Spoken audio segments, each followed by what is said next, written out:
Bueno, como ven, mi participación va a ser las investigaciones de arqueología de género en la antigua Mesoamérica, pero vamos a dar una breve panorámica de lo que ocurre antes de que la arqueología de género en Mesoamérica antigua se desarrolle como está en este momento. Pero antes que nada quisiera dar las gracias a la maestra Laura Rodríguez por invitarme a dar esta plática. A mí me agradó mucho su iniciativa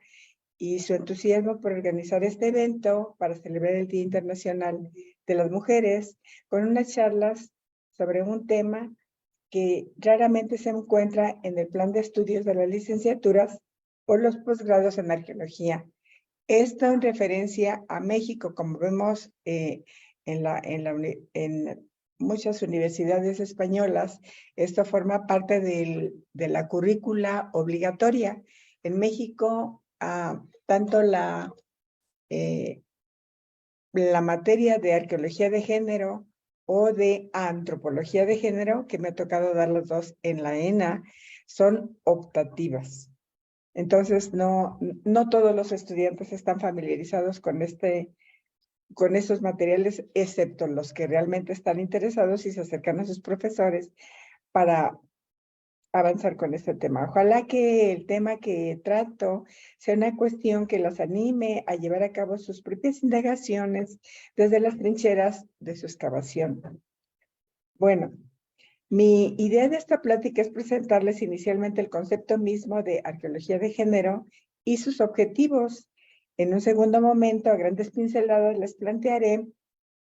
por qué nace y cuáles tradiciones académicas la han desarrollado, en qué áreas y cuáles han sido los esfuerzos mejor logrados en esta cuestión, tanto a nivel mundial, para aterrizar en el momento final exponiendo los resultados obtenidos en Mesoamérica y en qué áreas son en las que hemos avanzado. Pero como el tiempo que dispongo es limitado, me gustaría que tomaran en consideración este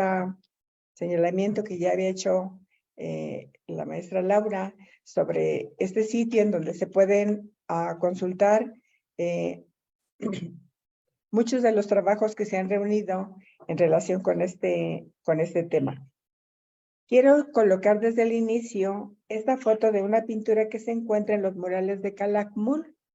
Lo que quiero lograr con esta imagen es que mantengan en su mente no solo la maestría lograda por las mujeres en el arte textil,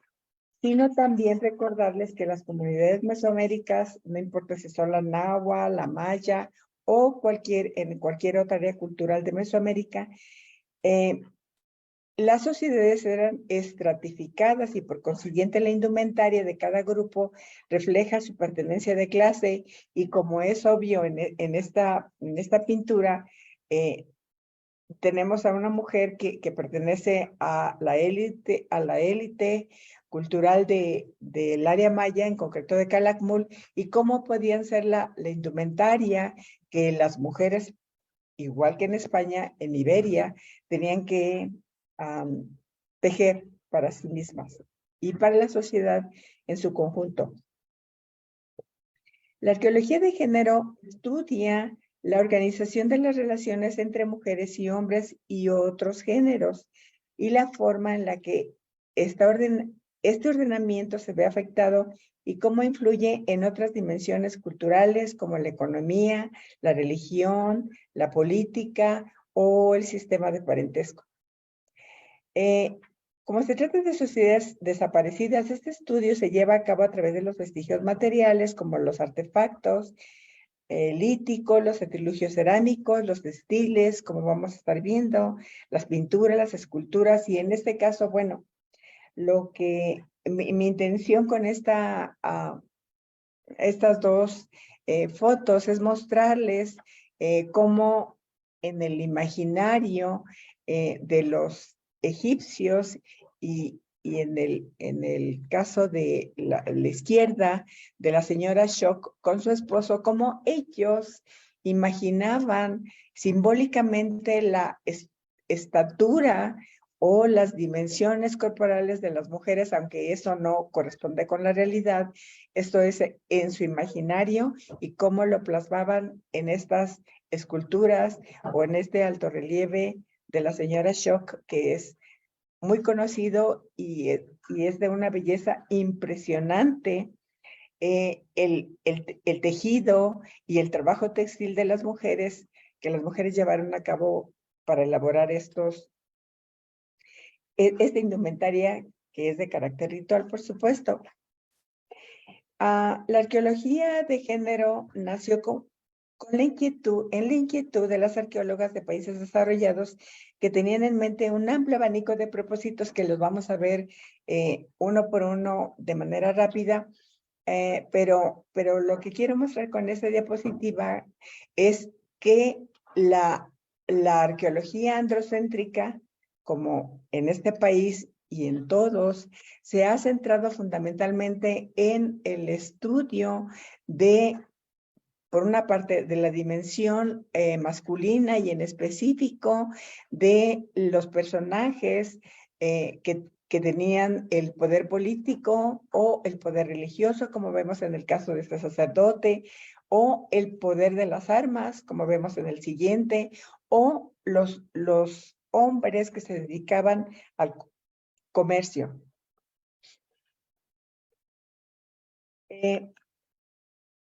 También, bueno, con esta diapositiva lo que quiero es recordarles cómo la arqueología ha sido fundamentalmente androcéntrica y se ha vinculado generalmente con estas imágenes de la evolución. Ven algunos de los trabajos, sobre todo de la derecha, que se relacionan con algo que afortunadamente no tenemos en México, que es la antropología que se fundamenta en el creacionismo, pero sí tenemos el lastre de la antropología, paleoantropología y la arqueología, que es básicamente androcéntrica, como ven los temas que son tratados en estos libros. El reconocimiento del papel femenino en la construcción de la cultura humana no ha sido, como ya nos mostró la doctora Blasco, algo que haya sido una de las preocupaciones principales de los arqueólogos en general, porque aunque se plantea esta división sexual del trabajo, siempre se adjudica a los hombres o a la dimensión de lo masculino toda una serie de creaciones culturales que trajeron consigo posteriormente la fundación de la civilización como la conocemos ahora y que se fundamenta en el imaginario de la arqueología androcéntrica, como los hombres que inventan la casa, inventan el fuego, la rueda, las herramientas, y pintan las cavernas, y las mujeres, bueno, básicamente están pensando como que la contribución que ellas hacen solamente es tener los hijos, limpiar la cueva, y todo lo demás no aparece, como de hecho vamos a ver en otros datos arqueológicos o pictográficos. Entonces, bueno, no es común ni en las exposiciones que se organizan para mostrar, por decir, a los fundadores, como se llamó una de las exposiciones que se han organizado en México, la exposición de los fundadores o los pioneros en la arqueología en México. Las mujeres, como pueden imaginarse, no están representadas. Para eso, Paloma Estrada ha creado estos dos libros. La primera, la arqueología de las mujeres en la arqueología mexicana. Ella se dio a la tarea, a través de una tesis de licenciatura en la ENA, de recoger todas estas contribuciones de las mujeres al corpus académico de la arqueología. Y bueno, es un avance, aunque no es un trabajo que haya sido exhaustivo y todavía hay mucha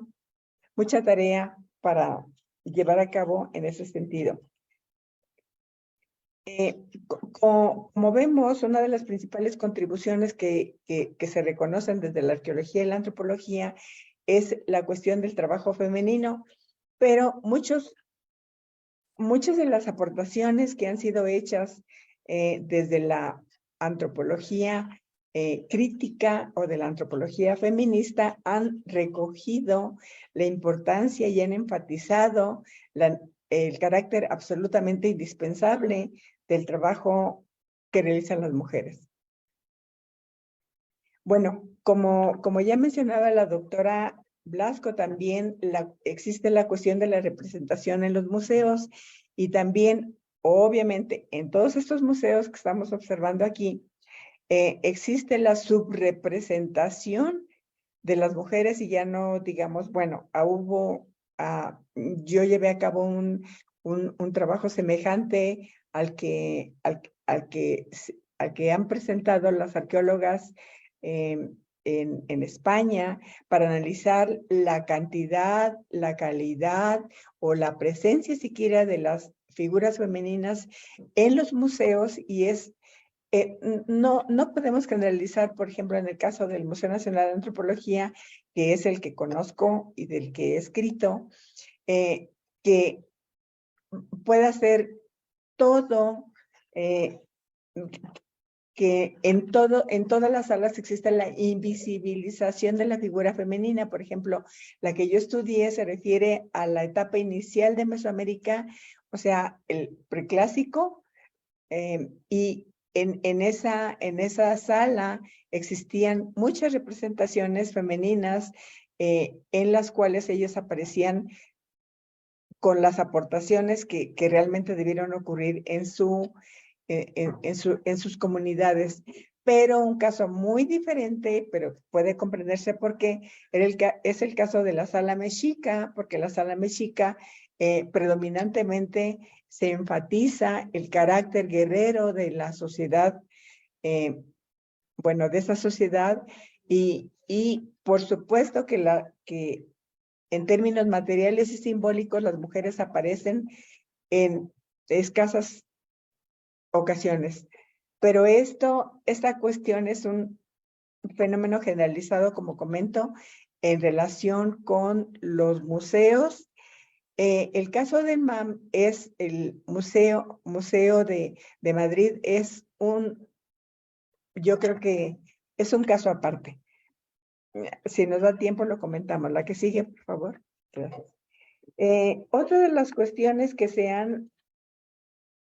intentado corregir de la arqueología tradicional o androcéntrica es el carácter descriptivo de los reportes arqueológicos, y en este caso les presento las imágenes que normalmente aparecen en la cerámica.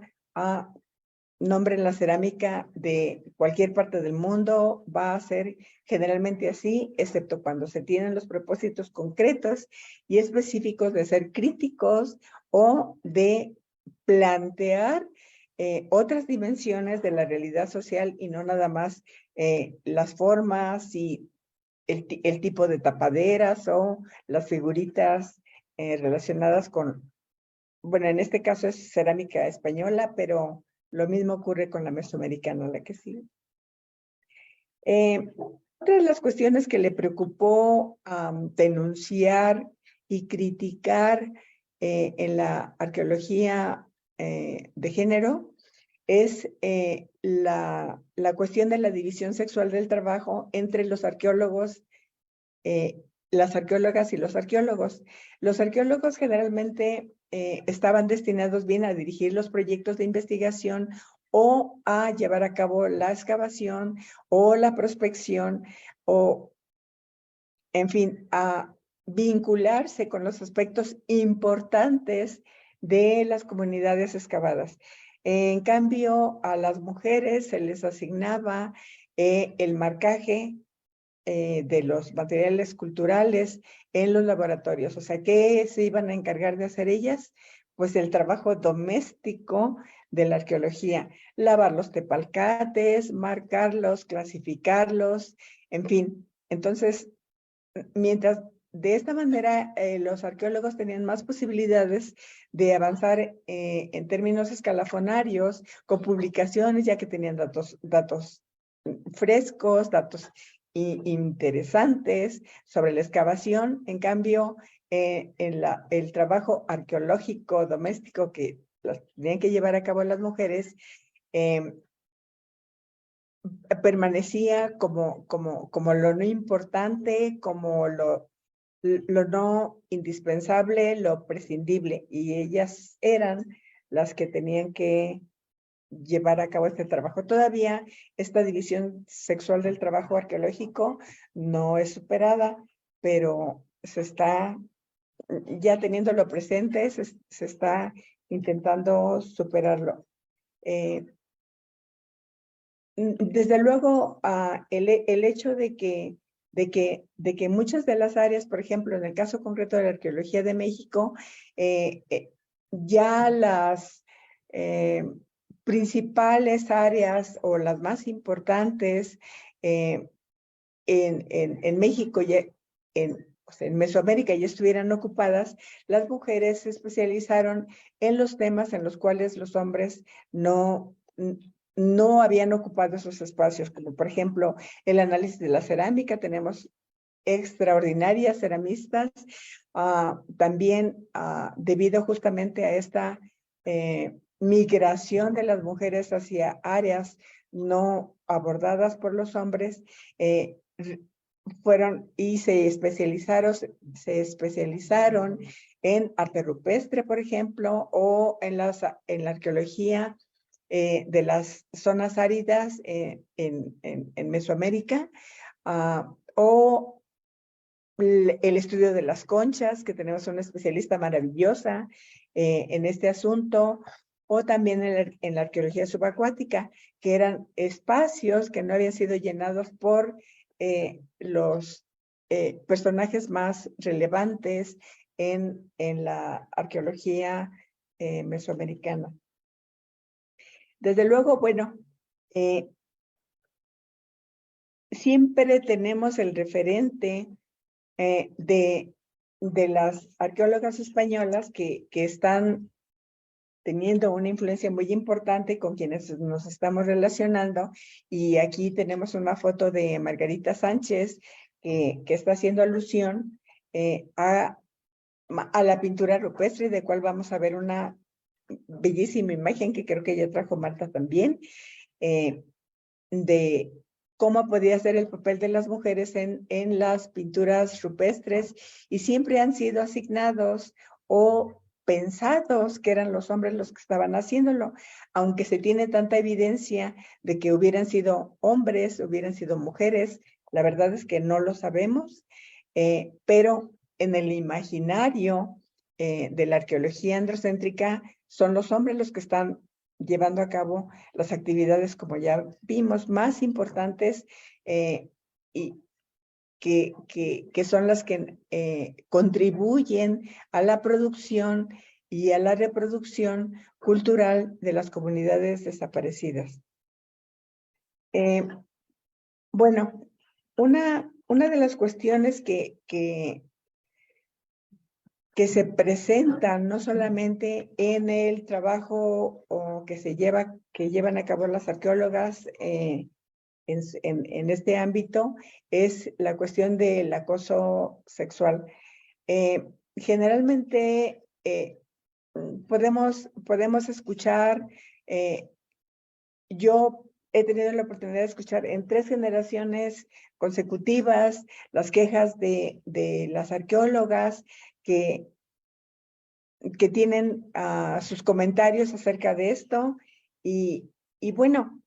en ese sentido el campo de la arqueología no es diferente de que ocupan las actrices o las médicas o las ingenieras. Hay acoso sexual nada más por el simple hecho de que las mujeres estén ahí y se les piense como vulnerables o como factibles de ser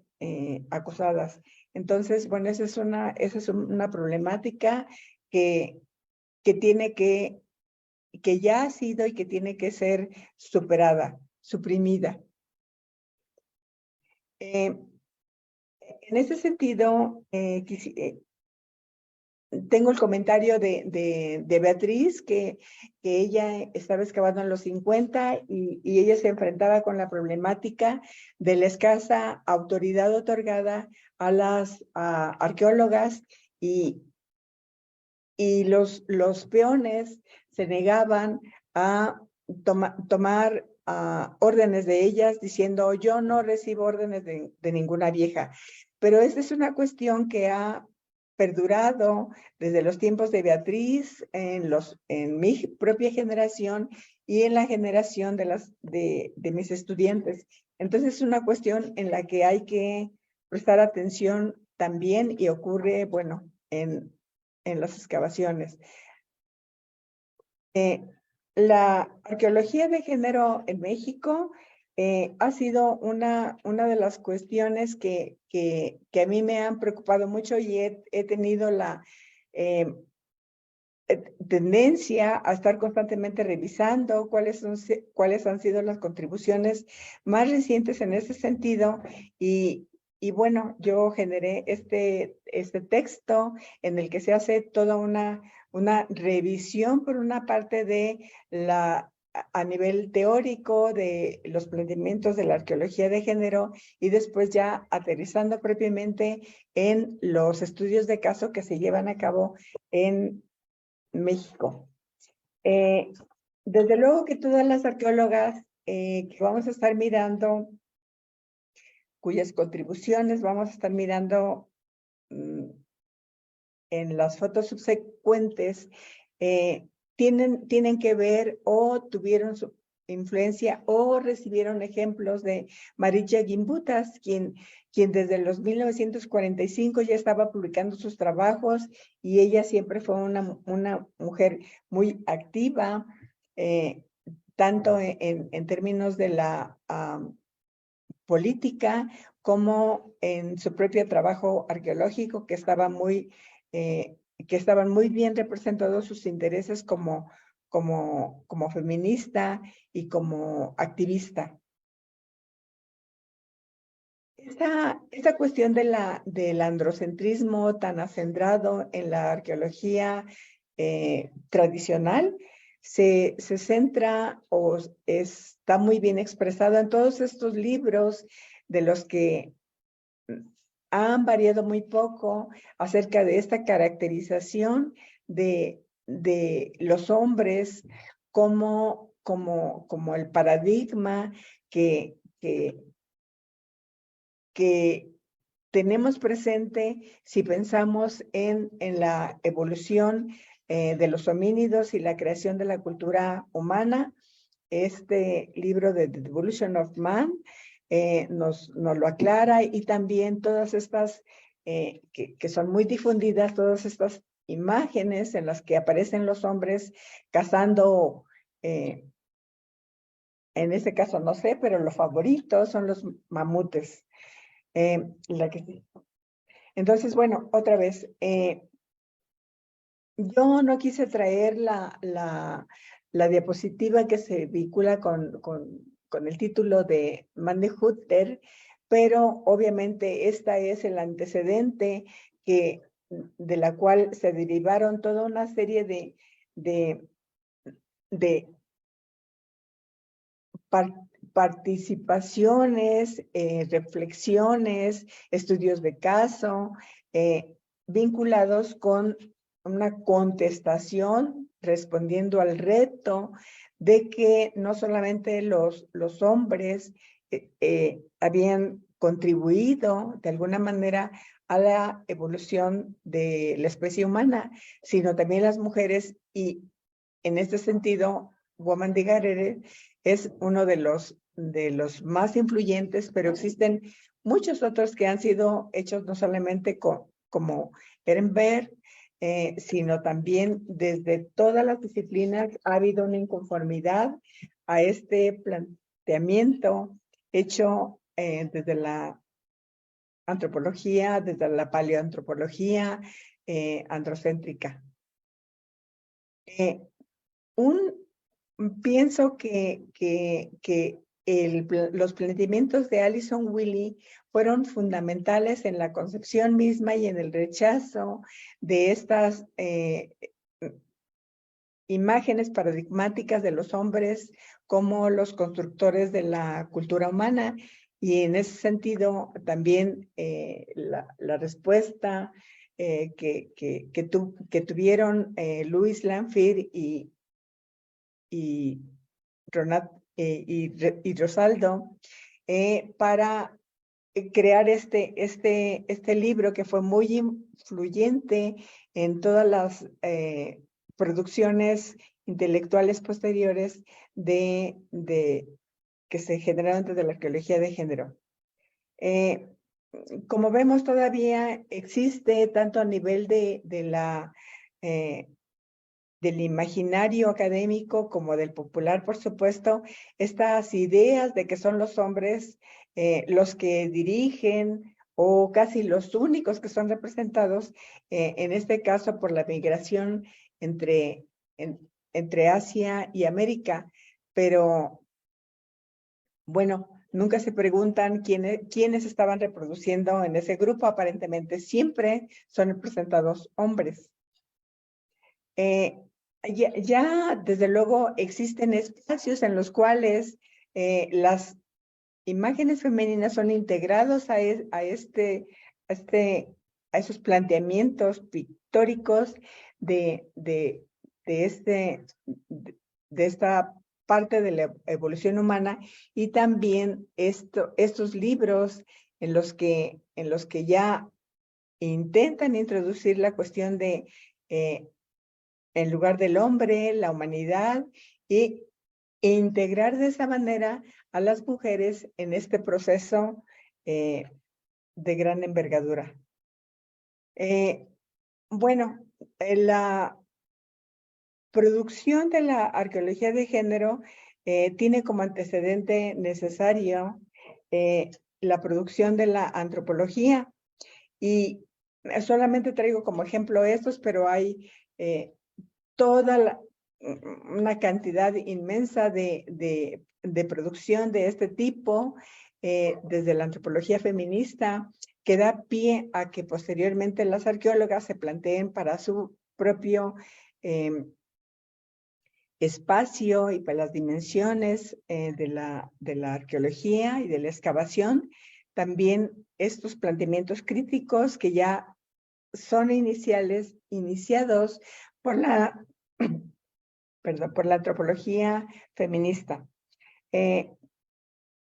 Desde luego que también hay que tomar en consideración que hay diferentes tradiciones académicas y culturales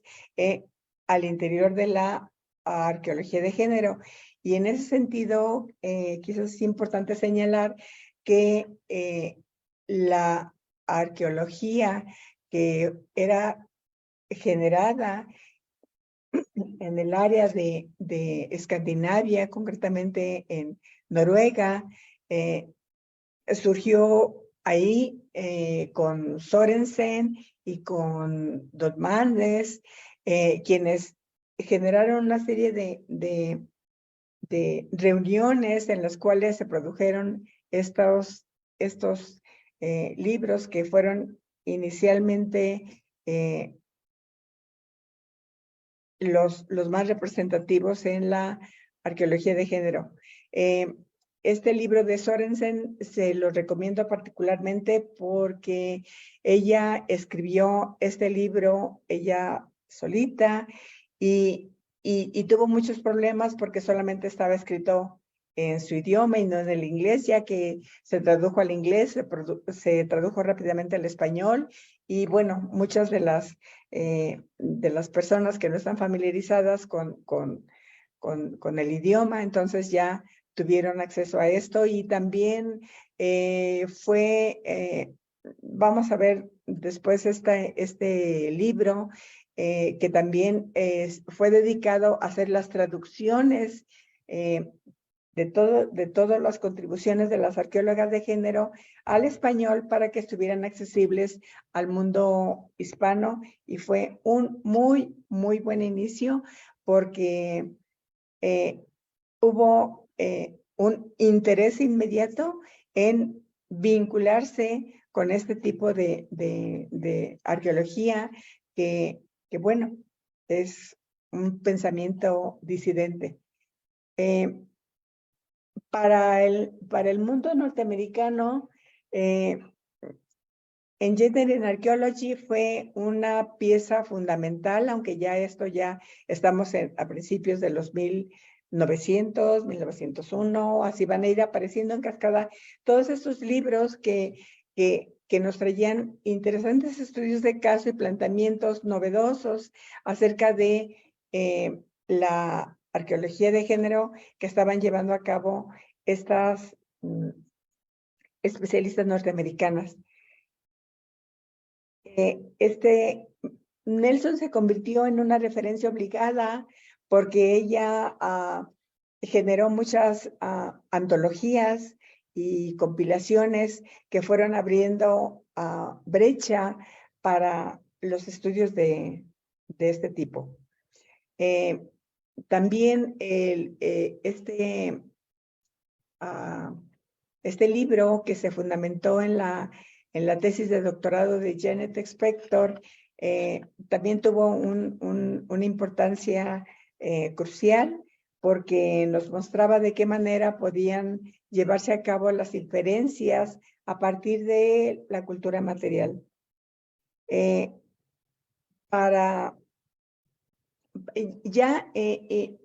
Las primeras incursiones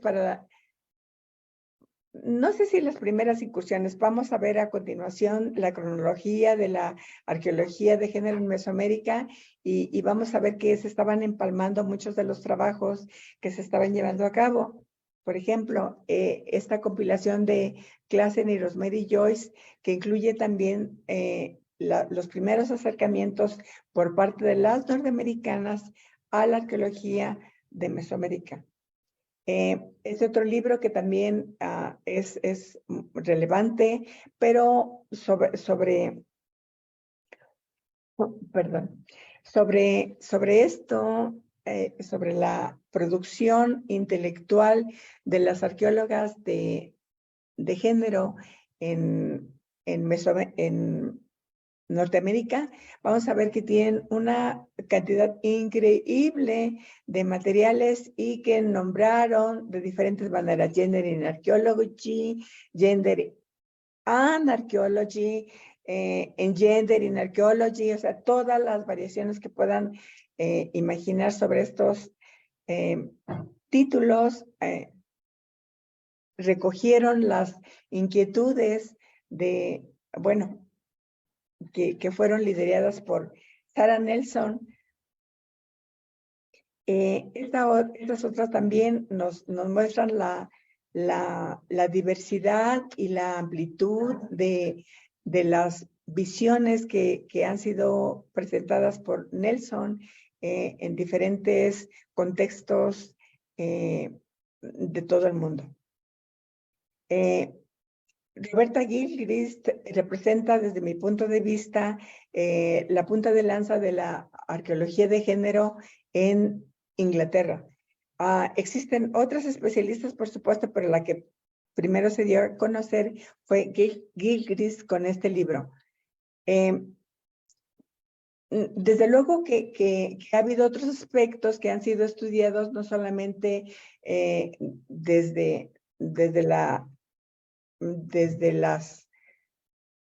propiamente de la arqueología, que se basa bien, como vimos con la doctora, en imágenes, en documentos o en los restos de la cultura material, sino también en el arte rupestre, y bien sean pinturas o esgrafiados, como ya sabemos, la que sigue. Bueno, la arqueología el género y la arqueología de la muerte es una problemática que ha sido ampliamente estudiada, no solamente por Bettina Arnold, sino también tiene mucha aceptación por las características mismas de la arqueología en España. En España, por ejemplo, la arqueología funeraria que desarrolla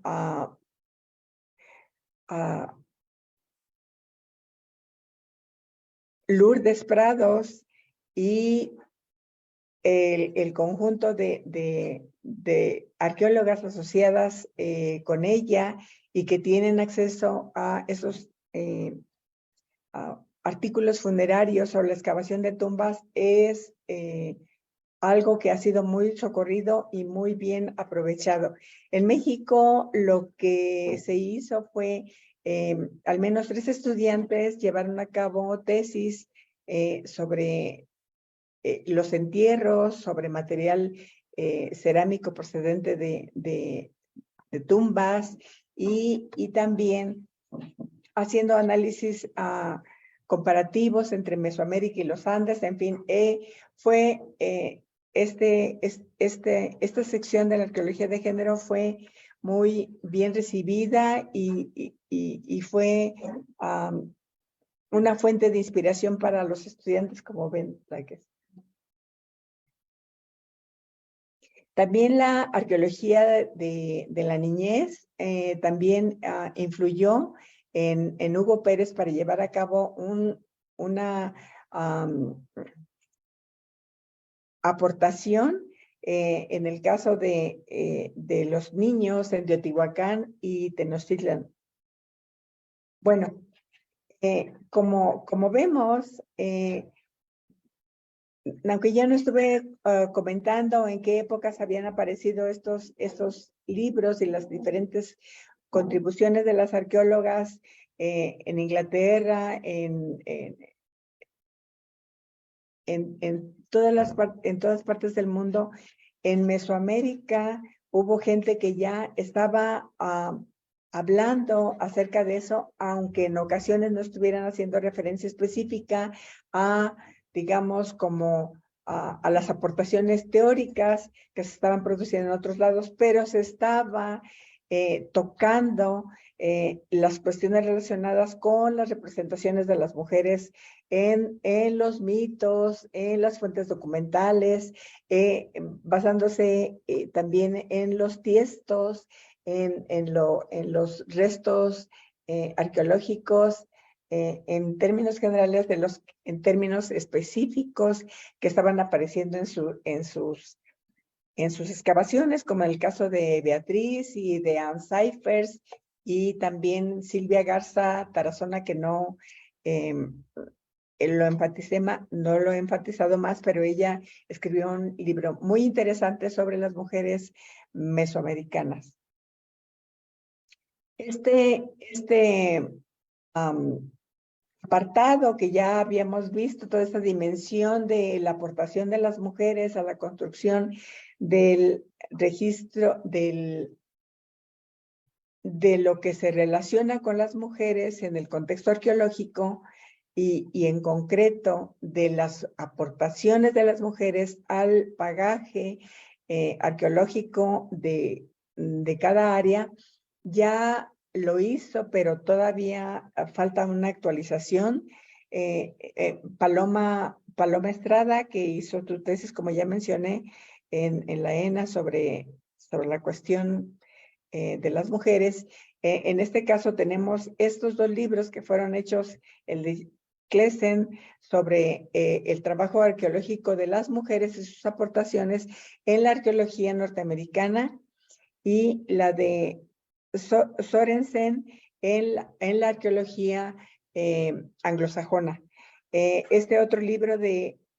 Sandra López todavía no sale y es anunciado, pero va a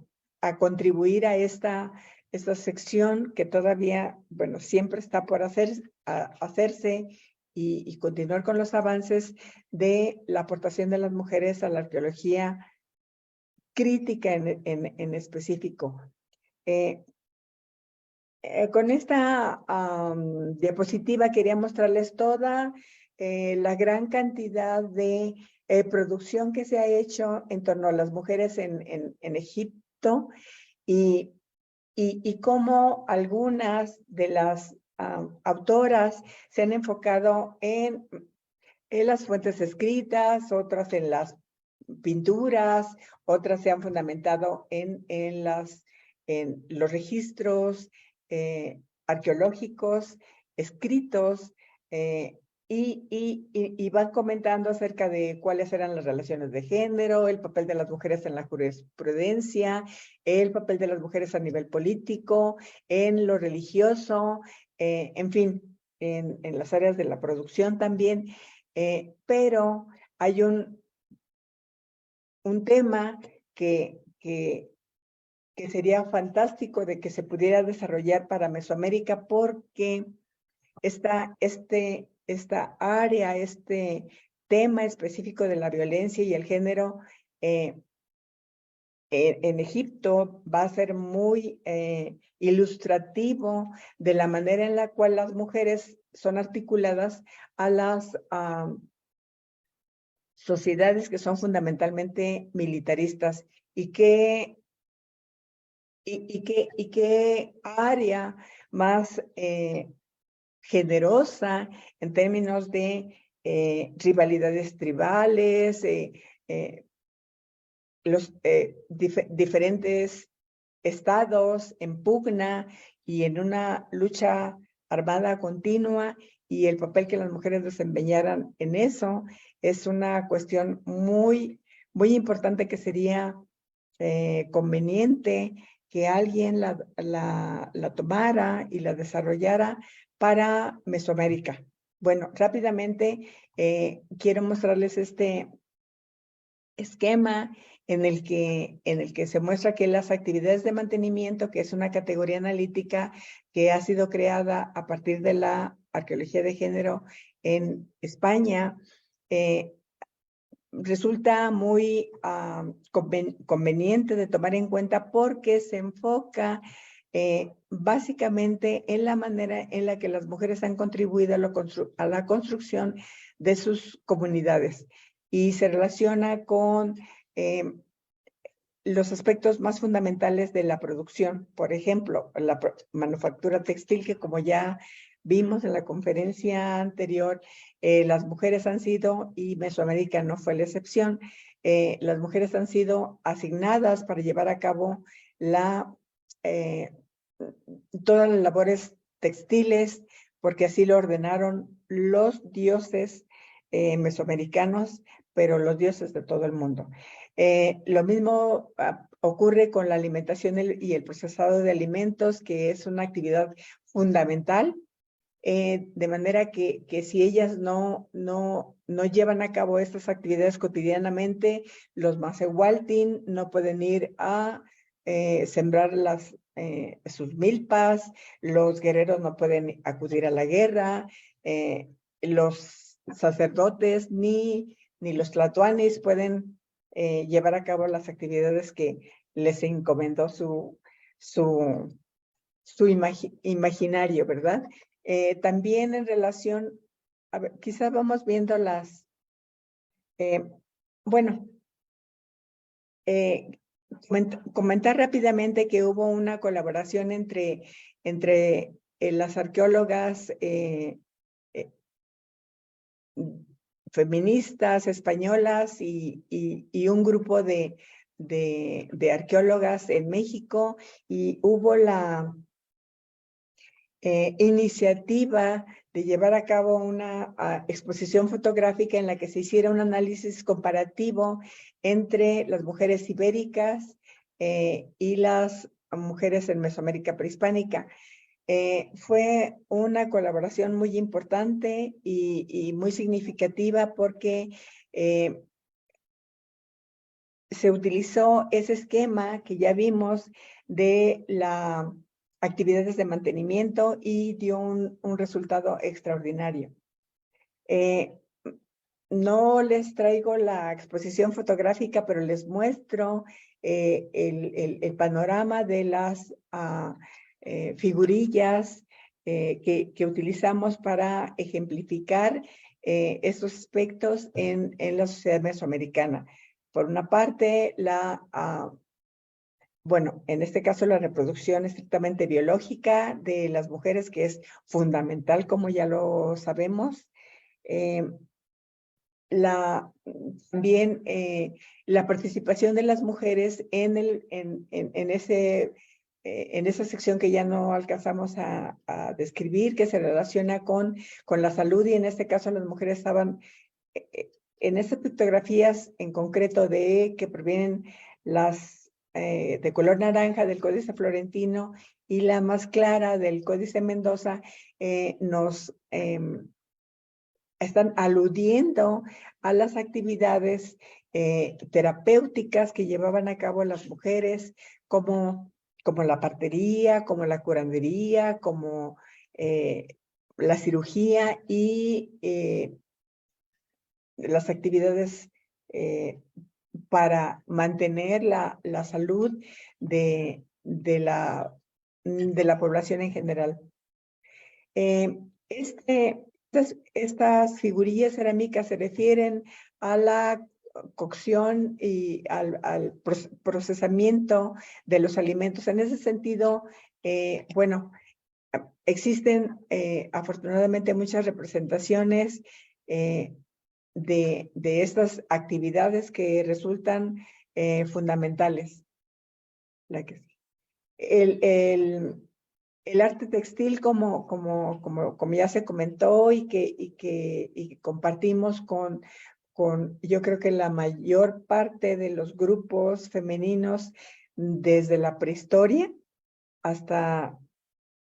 bueno, no hasta nuestros días, porque ya nos dedicamos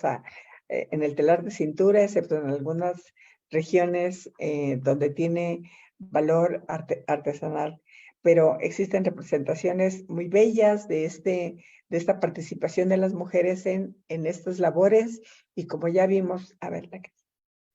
bueno, sobre esta cuestión de la organización y el mantenimiento del ámbito doméstico, no tenemos muchas representaciones, pero ya podemos imaginar y saber que las mujeres en Tenochtitlan o en Mesoamérica, en cualquier comunidad de la Mesoamérica prehispánica, las mujeres estaban limpiando la casa, lavando la ropa, trayendo el agua, recogiendo la leña, en fin, manteniendo todo en la casa para que la sociedad pudiera continuar adelante. Esas son algunas de las figuras que me parecieron más representativas en términos de los códices, algunas maquetas, pinturas que son presentadas en el museo, o las figurillas de las mujeres cargando los hijos y cuidándolos, socializándolos, entrenándolos, para que se adscriban, ¿verdad?, a la sociedad en la cual ellos nacen, la que sí. También traía muchos dibujos del arte textil que son presentadas en esta tesis de Esther Parpal en la Universidad de Valencia, y que nos muestra más de 50 figuras de mujeres bueno, de representaciones femeninas del periodo clásico, en las que se muestra no solamente el significado iconográfico de cada una de estas representaciones, sino también podemos admirar la maestría del arte y del arte textil entre las mujeres mayas, y que son de una belleza espectacular. Les invito a que revisen este estudio, que fue muy bien hecho, y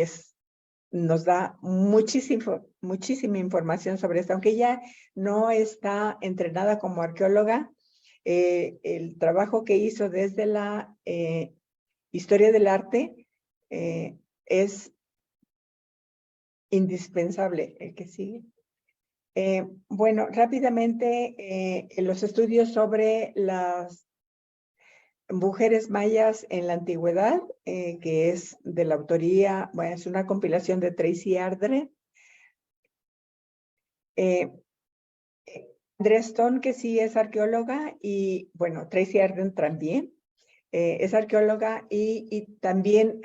lleva a cabo este estudio de las mujeres en Mesoamérica Antigua y que también es un trabajo digno de conocerse. Otra exposición que es digna de verse, y vayan a mirarla antes de que, creo que la quitan está en Guadalajara y la quitan para fines de mes, pero es una exposición interesantísima porque logró reunir sobre todo figurillas, como nos dice el título del libro, figurillas de Occidente que tienen un carácter absolutamente distinto al que estamos acostumbrados, teniendo como fuente principal a la tradición cerámica del centro de México. Bueno, rápidamente, esta tesis que fue de una arqueóloga que llevó a cabo sus análisis con las figurillas antropomorfas de Teotihuacán. Y bueno, rápidamente les traje los principales estudios que se han hecho en la Escuela Nacional de Antropología e Historia con una perspectiva de género y que bueno, forma parte de la tradición que se está formando de arqueología de género en México. Un trabajo que apareció recientemente es de una arqueóloga que se llama Lidia Rodríguez, junto con Fernando, se me olvidó el nombre del compañero, Fernando González, que hicieron un análisis con una perspectiva de género de un enterramiento que encontraron en el occidente y que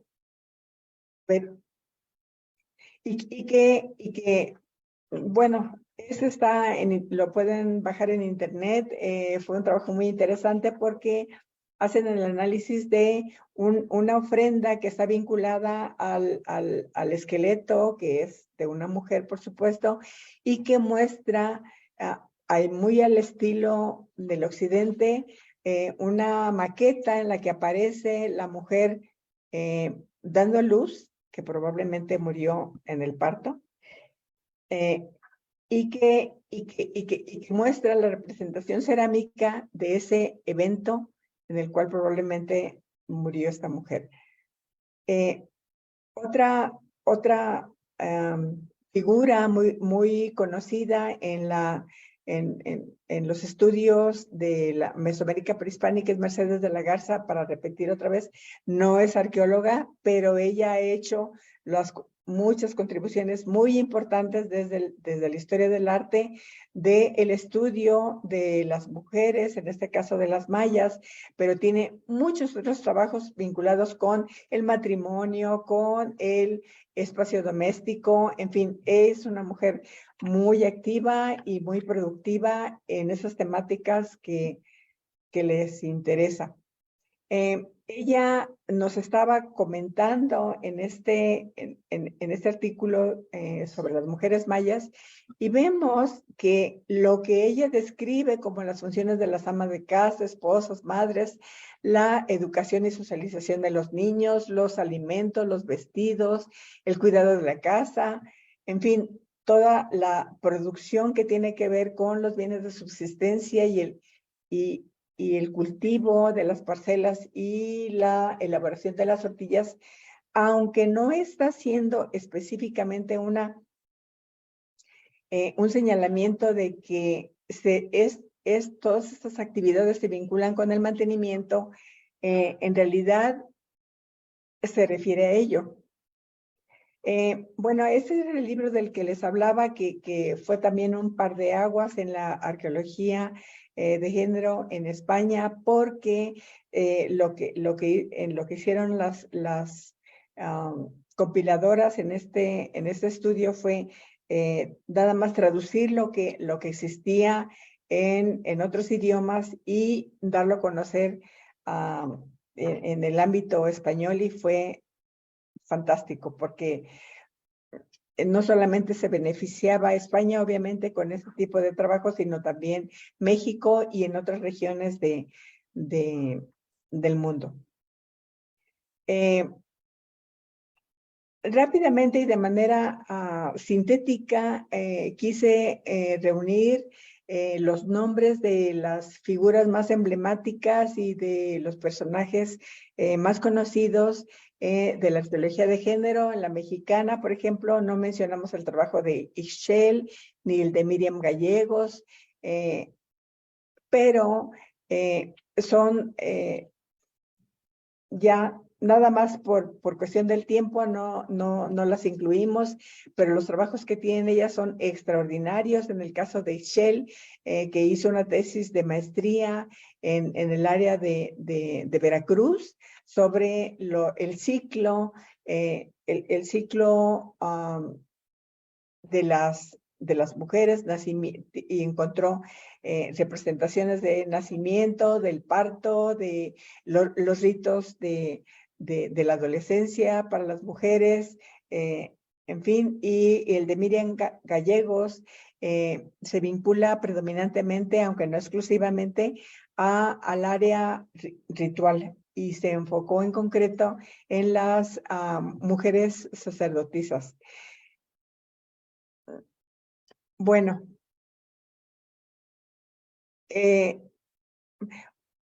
lo que quería presentarles aquí es algunos de los entierros que son más emblemáticos y conocidos, como es el de la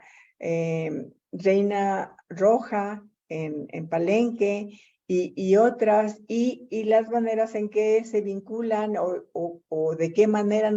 podemos aprovechar de estos recursos que provienen de los restos de la cultura material en los estudios que podemos llevar a cabo para poner en el lugar que le corresponde la producción o la relevancia de la producción femenina en la construcción de sus comunidades.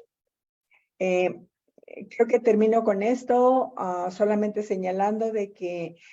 ahora se ha popularizado cada vez más esta imagen, que es, por supuesto, fantástica, pero no tenemos pruebas de que las mujeres realmente hubieran pintado, llevado a cabo todas estas figuras tan fantásticas de la pintura rupestre en España, pero tampoco tenemos ninguna prueba incontrovertible de que hubieran sido los hombres los que las hubieran pintado, pero tradicionalmente ese ha sido el pensamiento. La primera